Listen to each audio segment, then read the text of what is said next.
guys, Trevor here from Schnitz Racing. Today we're going to be going over the airshift module, its functions, and how to program each function. Everything from this video is coming straight from the airshift module user manual that is shipped with every single purchase of the airshift module. Let's begin. First off, on the airshift module we have our enter and escape button, up button, and down button. In order to enter, you hold. In order to escape, you simply click. Here, as you can see, I've made a small wire harness. I have my positive and negative, as well as my input activation switch. Now, if I want to do anything with this airshift module, my input activation switch must be turned off. So I simply unplug or turn it off, and I can actually now use it. First function we have is set shift RPM. In order to go into this function and change the values, you hold enter. Here you have the shift RPM of each gear change. Here we have the 1 to 2 shift RPM. Hypothetically speaking, let's say I'm on a second generation Hayabusa and I want to shift at 10,000 RPM. I simply hold the enter button and raise my value to 10,000 using the up button. If I just click, it goes in 10 increments. If I hold, it goes a lot faster. So if I hold, it goes to hundreds. So I set it to 10,000. In order to save this value, I hold enter. A value saved pop up. Next, we have the 2 to 3, 3 to 4, and so on. Now, real quick, as you can see, I set it to 10,000. And here we have 8,000. If I hold the enter button, it'll say 8,000 is the minimum I can go, and 12,000 is the maximum I can go. That's because I can only go 2,000 apart from the 10,000 that I started with at the first 1 to 2 gear change. So let's say I want the 2 to 3 to be 10,000 as well. I simply go to 10,000.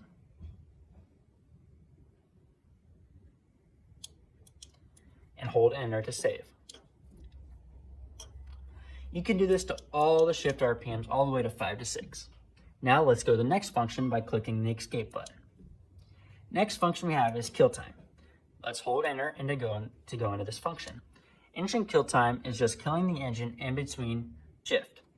So for most applications, the 65 will be perfectly fine. Now, if you want to use 0 kill time, you have to have a special transmission called an auto transmission. An auto transmission are special transmissions made that are in 2 gears at once, which allows 0 kill time to be used. So let's say on my Hayabusa, I have an auto transmission. I want to change this to 0. I simply hold the enter button and lower this to 0, just like I increased the value of my shift RPM. In order to save, I hold the enter button. And you can do this to all of the shifts.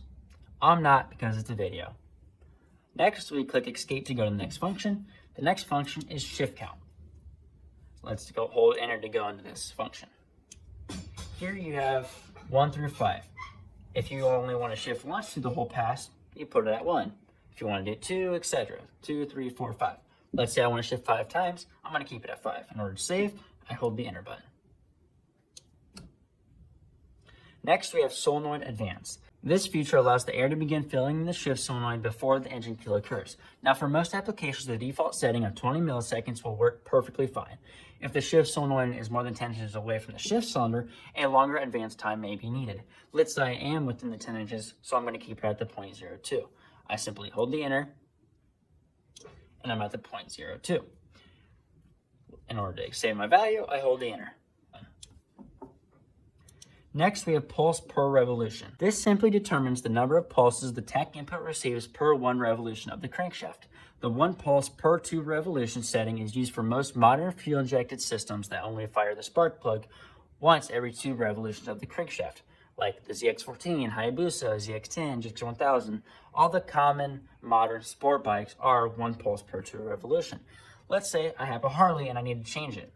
I simply hold the enter button, and I have 4 options to choose from. I have the 1 pulse per 2 revolutions, the 1 pulse per 1 revolution, 2 pulses per 1 revolution, and 4 pulses per revolution. I'm on a Hayabusa, so I'm going to keep that at 1 pulse per 2 revolution. I simply escape, because I don't need to save it since there's already that value. The next function we have is the shift input. In order to go into this, I simply hold the enter button. You can change the ground activation or 12-volt activation. Let's click the escape button. Next, we have auto shift mode. So in order to go into this function as well, you hold the enter button. You can choose to either engine kill mode or auto shift mode. Let's say I'm on a quarter-mile track and I just want the motorcycle to shift for me, and all I worry about is going straight and making the cleanest pass as possible. I simply hold the enter button for auto shift mode. And that is all the functions we have there. In order to go back to the main page, you simply click the escape button. The 0 stands for RPM. If I rev my Hayabusa to 6,000 RPM and give it a blip of the throttle, this will raise from 0 to 6,000, just like your tachometer will do so. Now let's go over some quick common questions that I get asked. So we're going to move this airship module to the side, and here we have our airship module user manual. If we switch to the page with the wiring diagram, which is right here, here we have the purple and brown wires going to the shift solenoid. On most drag racing shift solenoids, there will be 2 black wires coming out. It does not matter if the purple and brown, which one connects to each black wire. Does not matter. That's the most common question I get asked. Does not matter. As you can see here, we have the activation input switch. This must be turned off or unplugged, like I did so in my example. The shift input switch is the button used to shift in between each gear. Like I said before, this comes in every single airship module purchase. Thank you guys for watching and have a great rest of your day.